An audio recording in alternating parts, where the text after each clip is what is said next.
الحمد لله وكفى وسلام على عباده الذين اصطفى خصوصا على أفضلهم وخاتم النبيين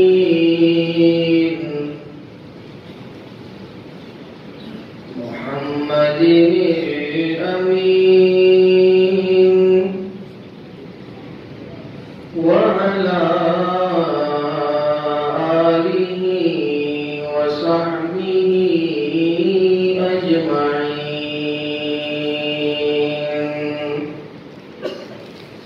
أما بعد فأعوذ بالله من الشيطان الرجيم بسم الله الرحمن الرحيم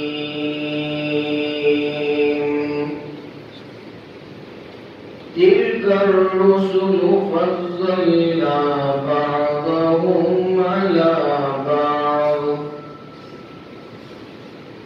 صدق الله العظيم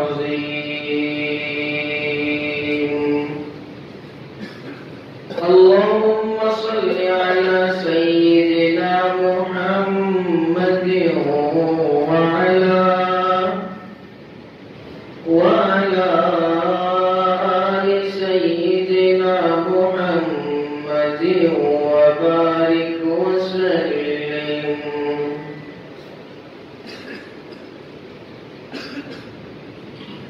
قابل احترام حاضرین مجلس،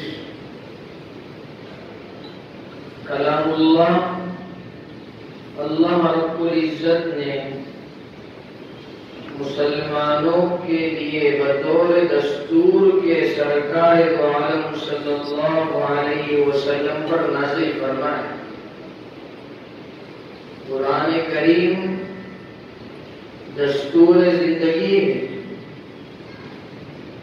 ہر کام کو کرنے سے پہلے ہر کام کو ہمیں قرآن کریم میں تلاش کر لینا چاہیے، اور تلاش نہ کر پائے تو اللہ نے فرمایا فَاسْأَلُوا أَهْلَ الذِّكْرِ إِن كُنتُمْ لَا تَعْلَمُونَ، کہ تم نہیں جانتے ہو تو جو جاننے والے علماء کرام ہیں ان سے پوچھ کر، سمجھ کر، سوچ کر ہر کام کو انجام دو۔ چنانچہ جو آیت کریمہ آپ کے سامنے پڑھی گئی، اللہ رب العزت نے فرمایا ہے رسولوں کے بارے میں کہ تِلْكَ الرُّسُلُ فَضَّلْنَا بَعْضَهُمْ عَلَى بَعْضٍ، کہ یہ تمام رسول اور پوری انبیاء کرام علیہ السلام کی برادری جن کو ہم نے مبعوث کیا آپ لوگوں کی جانب، ان میں سے ہم نے بعض کو بعض پر فضیلت دی، یعنی بعض کا مقام بعض سے برتر بلند و بالا رکھا۔ کیوں؟ یہ اللہ رب العزت کی حکمت اور مصلحت پر مبنی ہے۔ تمام چیزیں اس کی ہے، تمام انسان اس کے بھیجے ہوئے ہیں، وہ اپنی ملکیت میں جو چاہے کرے، لیکن بندوں کو اس بات کا اختیار نہیں کیا کہ وہ کسی کو کسی سے اونچا بتائے یا کسی کو کسی سے نیچا دکھلائے، کسی کی تعریف میں اور تعظیم میں دوسرے کی جو ہے اذیت اور ذلت کر بیٹھے، دوسرے کو نیچے گرا بیٹھے، اور کسی کی ذلت میں بغیر کام کی کسی کو عزت دے بیٹھے۔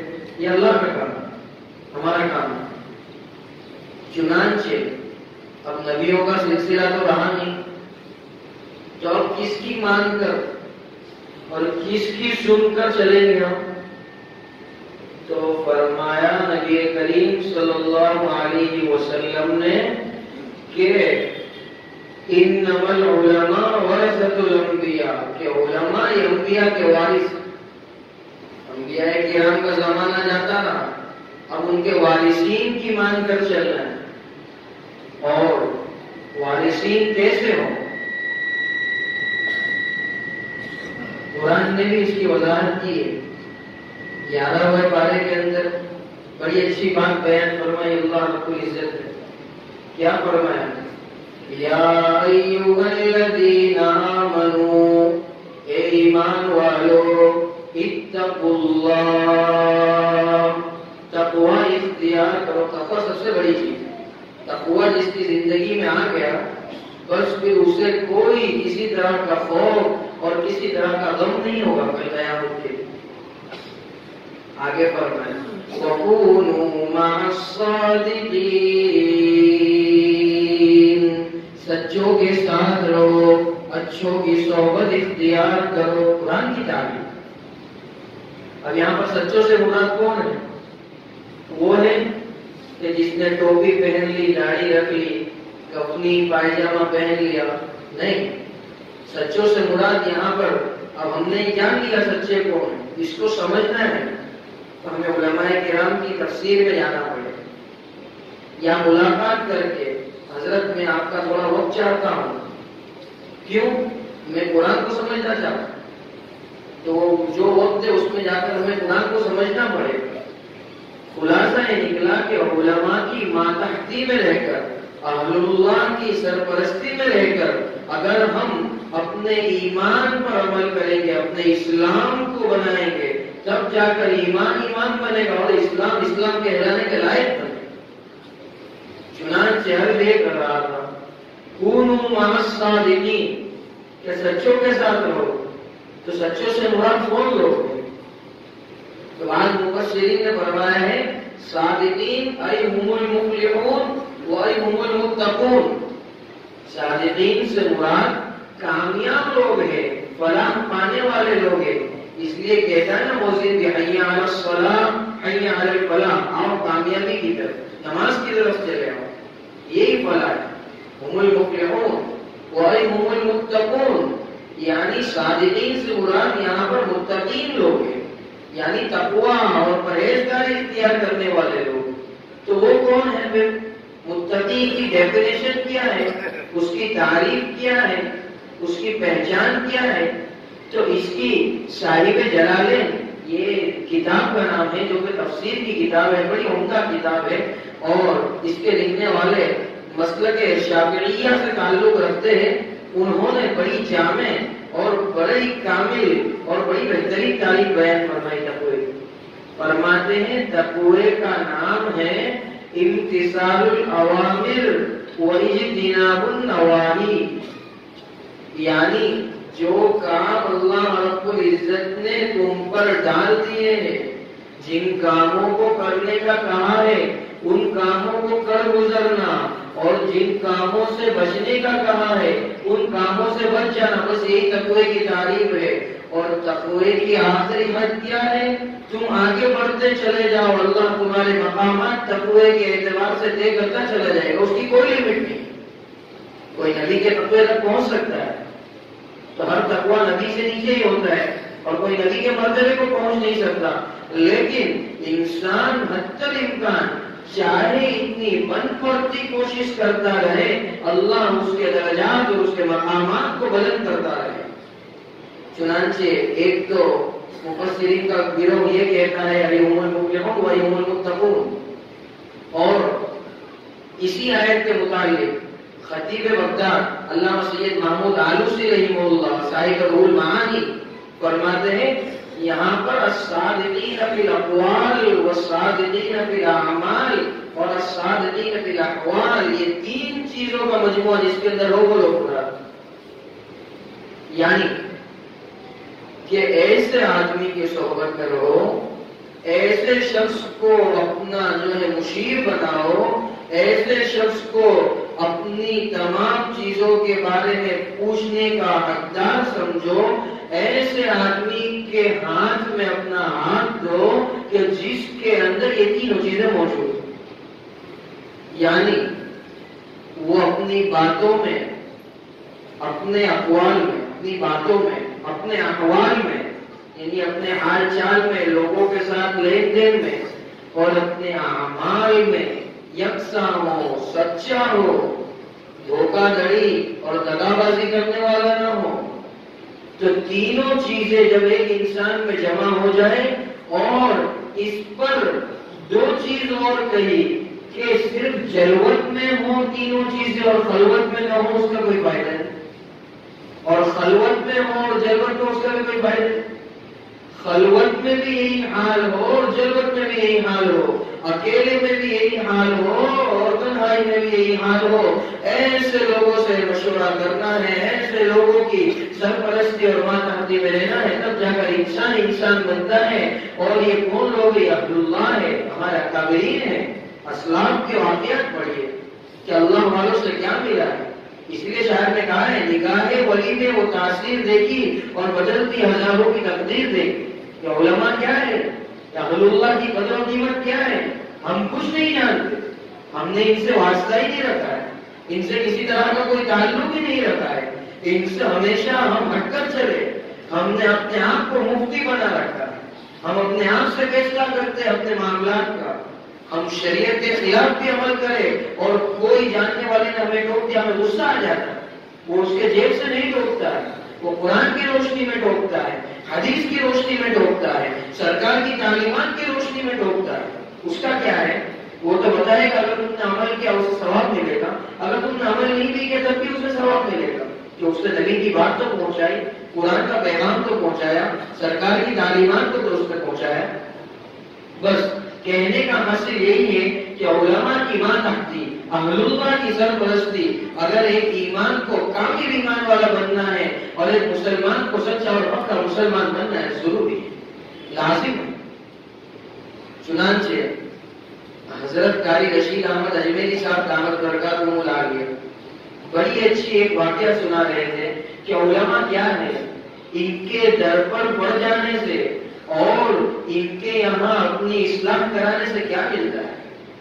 چنانچہ خواجہ عزیز الحسن مجذوب رحمہ اللہ تعالی یہ انگریزوں کے یہاں ڈیپیوٹی کلیکٹر رہ چکے. تو انہیں احساس ہوا، انہیں دل میں خیال آیا کہ کسی اللہ والے کے پاس جانا چاہیے، اس کی صحبت میں رہنا چاہیے. پہنچے علامہ تھانوی کے دربار پر اور دربار پر پڑے رہے، کئی دن تک پڑے رہے. ایک دن حضرت کو غصہ آ گیا، اور اللہ والوں کا غصہ یاد رکھنا چاہیے مصنوعی غصہ ہوتا ہے، بناوٹی غصہ ہوتا ہے. اور غصہ کرتے وقت وہ دل میں اس بات کا کامل ترین لحاظ رکھتے ہیں کہ سامنے میں جسے بول رہا ہوں میں تو اس سے بھی بدتر ہوں، اس سے بھی گیا گزرا ہوں، لیکن میرے ذمے ہے اس کی اصلاح کرنا، میرے ذمے ہے اس کو صحیح راستہ دکھانا، اور یہ ذمہ داری اللہ کی جانب سے مجھے دی گئی ہے کہ میں اس کی اصلاح کر رہا ہوں. ورنہ اپنے آپ کے اندر وہ ہم لوگوں سے بھی بدتر اور ہم لوگوں سے بھی نیچے درجے کا اپنے آپ کو سمجھتے ہیں. اللہ والا اسے ہی کہتے ہیں، متقی اسے ہی کہتے جو اپنے آپ کو بالکل مٹا دے اور جو کہے میں یوں ہوں. ہاں حضرت نے ایک بڑی اچھی بات اور بیان فرمائی کہ سمتھنگ، آج کل لوگوں کو سمتھنگ بننے کا بڑا شوق ہے. تو سمتھنگ بننے کے لیے پہلے نتھنگ بننا پڑے گا. اس لیے کسی انگریز نے بڑی اچھی بات کی، if you want to be something then you think you are nothing, and if you think you are nothing then Haq subhanahu wa ta'ala make you something, and when Haq subhanahu wa ta'ala make you something then no one have that much guts to make you nothing. یعنی کہ تم کو اگر کچھ بننا ہے تو تم سب سے پہلے اپنے آپ کو زمین دوز کر لو، مٹ جاؤ، بالکل اپنے آپ کو مٹا کے رکھ دو. ایک جانور سے بھی اپنے آپ کو گراؤ، سمجھو بس کچھ نہیں ہو، جو ہے صرف اللہ ہے، جو ہوتا ہے اللہ ہی سے ہوتا ہے. میری کوئی اوقات نہیں، میرا کوئی مرتبہ نہیں، میں کچھ نہیں، جو ہے صرف اللہ ہے، اور میں جو کچھ کرتا ہوں وہاں اسی کی توفیق ہے. وما توفیق الا باللہ، مجھے توفیق نہیں ہوتی مگر اللہ ہی کے حکم سے، اسی کی اجازت سے جب جا کر انسان بنتا ہے. اور اس طرح سے اگر عمل کیا پھر اللہ تمہیں سمتھنگ بنائے گا، اور ایسا سمتھنگ بنائے گا کہ تم اپنے آپ کو سمتھنگ نہیں سمجھو گے، لوگ تمہیں سمتھنگ سمجھیں گے. لوگ قطاریں لگائیں گے تمہارے استقبال کے اندر، نہیں بنایا، کسی کی کوئی مجال اور اوقات نہیں کہ تمہیں نتھنگ یعنی تمہیں ذلیل کر دے، تمہیں جو ہے دو زمانے کے اندر ذلتی کا سامنا کرنا پڑے، کسی کی طاقت نہیں۔ اس لیے وَتُعِزُّ مَن تَشَاءُ وَتُذِلُّ مَن تَشَاءُ بِيَدِكَ الْخَيْرُ إِنَّكَ عَلَى كُلِّ شَيْءٍ قَدِيرٌ۔ عزت اس کے ہاتھ ہے، ذلت اس کے ہاتھ ہے، تمام خیر اللہ رب العزت کے ہاتھ ہے۔ تم اپنے آپ کو اس کا بنا دو، ساری دنیا کو تمہارے قدموں میں لا کر رکھ دے۔ یہ اللہ والوں نے، اہل اللہ نے اپنی زندگی کو اللہ کے اور قرآن کے اور پیغمبر کے تابع کر دیا۔ آج دنیا دوڑ رہی ہے، لیکن پھر بھی جیسی قدردانی ہونی چاہیے ویسے ہو نہیں رہی۔ چنانچہ عرض یہ کر رہا تھا، خواجہ عزیز الحسن مجذوب، جن کی ہم بہت ساری مناجاتیں سنتے ہیں، پہنچے علامہ تھانوی کے دربار پر۔ علامہ تھانوی کو ایک دن غصہ آیا، خادم سے کہا خانقاہ میں سے ان کا کوٹلا بستر اٹھاؤ اور باہر سڑک پر پھینک دیا، کوٹلا بستر اٹھا کر ان کا توشہ اٹھا کر سڑک پر، لیکن سچی طلب لے کر آئے، اللہ کی توفیق سے آئے، اپنے آپ کو ایک کامل ترین شخصیت کے حوالے کرنے کے لیے آئے تھے۔ نکال دیا، کوئی بات نہیں، سڑک پر رکھ دیا سامان، وہیں اپنا جو ہے ڈیرا ڈال دیا، وہیں پڑے رہتے تھے۔ کس نیت سے؟ حضرت کسی وقت یہاں سے گزر جائیں گے اور نظر پڑ جائے گی تو اس جو ہے چھوٹے سے انسان کا اور اس بگڑی جس کی نہیں بنی اب تک جس کی بگڑی بن جائے گی اگر حضرت کی نظر پڑ گئی۔ اور لوگوں نے آ کر پھر ایسا ہی ہوتا ہے کہ جب دو لوگوں کے بیچ میں کوئی اختلاف ہوتا ہے تو پیچھے سے مرچیاں ڈالنے والے اور آنکھ لگانے والے آتے ہیں، ایسا ہی لوگوں نے آ کر کہا چلے جاؤ یہاں سے، کیوں چلا جاؤ؟ حضرت نے نکال دیا، کوئی فائدہ نہیں، جاؤ اپنا کام کرو۔ تو اس وقت زبان سے ایک شعر نکل آیا، کیا کہا خواجہ صاحب نے؟ ادھر وہ در نہ کھولیں گے، ادھر میں در نہ چھوڑوں گا، ادھر وہ در نہ کھولیں گے، ادھر میں در نہ چھوڑوں گا، حکومت اپنی اپنی ہے، کہیں ان کی کہیں میری، کہ وہ در نہیں کھولیں گے تو میں بھی ادھر نہیں چھوڑوں گا۔ حکومت تو اپنی اپنی ہے، وہاں ان کی حکومت چلتی ہے، اس سڑک پر میری حکومت چلے گی، یہاں سے نہیں ہے۔ یہ شعر حضرت تک پہنچا، علامہ تھانوی تک، کہاں بڑا سچا طلبگار، سچا عاشق اور سچی محبت رکھنے والا معلوم ہوتا ہے۔ بلاؤ، بلائی، من جد وجدہ، کوشش کرے گا وہ پائے گا۔ حضرت نے بلایا اور کہا تمہیں دور تو کر دیا گیا تھا، نکال تو دیا تھا، لیکن اب دل بنا رہا ہوں تمہارا۔ اور یہی خواجہ صاحب وہ شخصیت ہے کہ جن کے متعلق علامہ تھانوی رحمہ اللہ تعالی نے فرمایا ان کے ایک شعر پر کہ اگر میرے پاس 1,00,000 روپیہ نقد ہوتا تو میں یہ دے دیتا، میرے پاس ہے نہیں۔ کیا بڑی اچھی بات بیان فرمائی، اور وہ شعر پڑھنے کے لیے انسان میں وہ بات بھی ہونی چاہیے۔ میں تو صرف نقل کر رہا ہوں، ورنہ ہماری اتنی ہمت اور طاقت نہیں کہ اس شعر کو پڑھ سکے اور اس شعر کی حقیقت پر اتر سکے۔ اللہ کی توفیق ہو، اور اگر ہم چلتے رہے تو اللہ انشاءاللہ وہ کیفیت اور وہ مقامات عطا فرمائے گا۔ کیا کہا خواجہ عزیز الحسن صاحب نے؟ فرمایا ہر تمنا دل سے رخصت ہو گئی، اب تو آجا اب تو خلوت ہو گئی، اور لاکھ چھڑکو اب کہاں پھرتا دل ہو گئی، اب تو محبت ہو گئی۔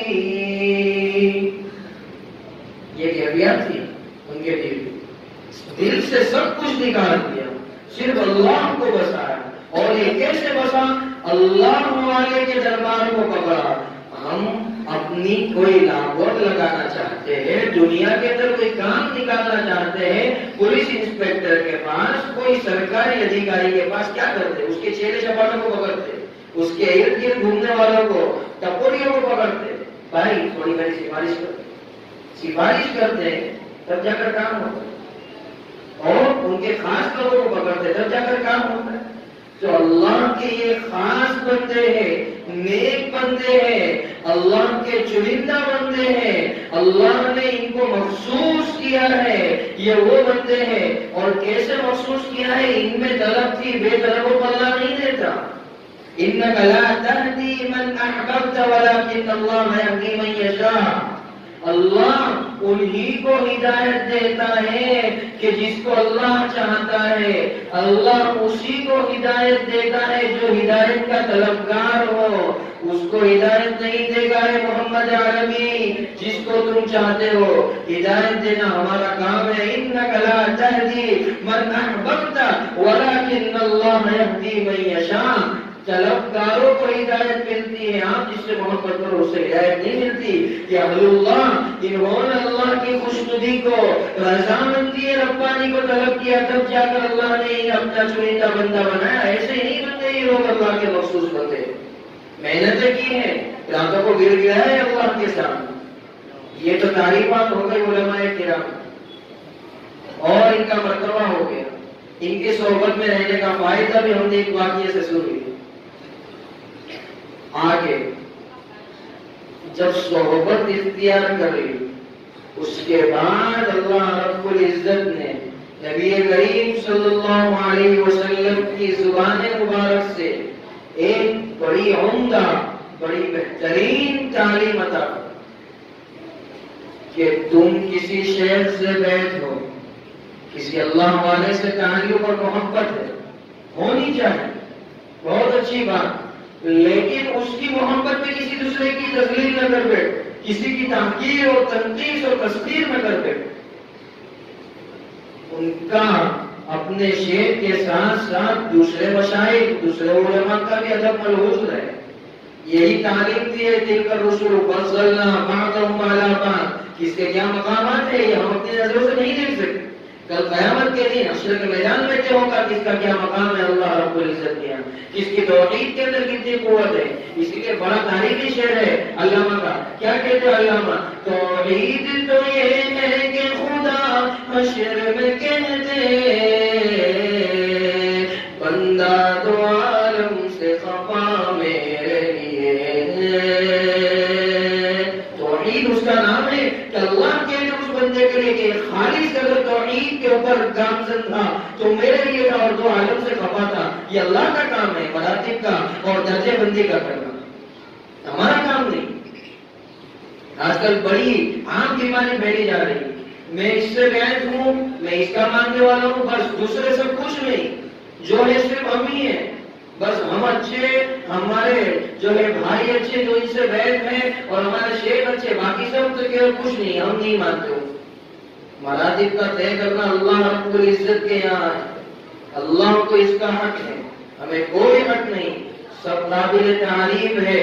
ہر مشائخ، ہر اور تمام علماء، تمام مشائخ کی قابل تعریف ہے. کسی کے بارے میں بد گوئی کرنے کا اور کلام کرنے کا ہمیں کوئی حق نہیں اور کوئی حقیقت نہیں. کسی عالم کی جو ہے عیب جوئی کرنا اور کسی عالم کو بدنام کرنا مجموع کے اندر اور اس کے بارے میں الٹی سیدھی اٹھ پٹانگ باتیں کرنا، اس کا کوئی حق نہیں. نبی کریم صلی اللہ علیہ وسلم نے اپنے اصحاب سے فرمایا، کیا فرماتے ہیں سرکار دو عالم صلی اللہ علیہ وسلم؟ لا تفضلونی علی یونس بن متى، کہ تم مجھے یونس بن متى پر فضیلت مت دو. نہیں تھی سرکار کی فضیلت یونس بن متى، یونس نبی گزرے ہیں، نہیں تھی ان کے اوپر سرکار کی فضیلت تھی، لیکن روکا. کیونکہ کہیں تم مجھے فضیلت دینے پر اور میری تعریف بیان کرنے پر ایسے اتر جاؤ کہ ان کی تذلیل کر بیٹھو، ان کے تذکیر و تحقیر کر بیٹھو.